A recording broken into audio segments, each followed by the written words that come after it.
Hey there, Tiger Shark here again with Okano. This week I played 2 games again. The first one is called Look. This one was super short, I finished it in less than 5 minutes. It was a cool little art game though. It had one sort of puzzle which wasn't particularly hard. I imagine the game was created just as a test or an experiment with creating cool animations and models.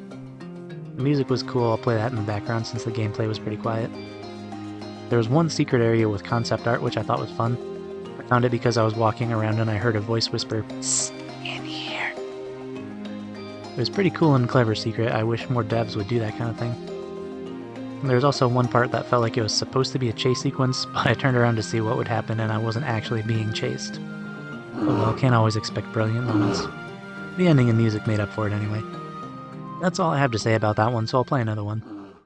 The second game is called Don't Click.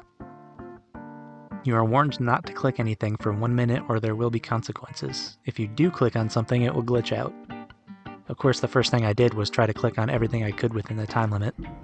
It seems like the end is exactly the same regardless of whether you click one thing or all the things. The glitch spreads and presumably takes over the entire world. What the glitch actually is not explained.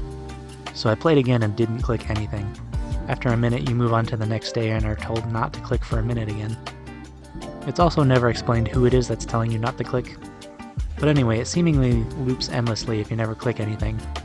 Day after day goes by with the same goal. I kept going to see if anything would change. Initially the dialogue was slightly different every day, but then it started to repeat the same one every time.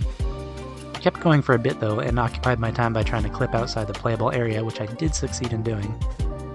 But anyway, that seems to be the whole game unless I missed something. I will add some music to take up the empty space since there was barely any sound for this one. A lot of indie games like this one are really just a single concept that can be pretty hard to turn into a longer game.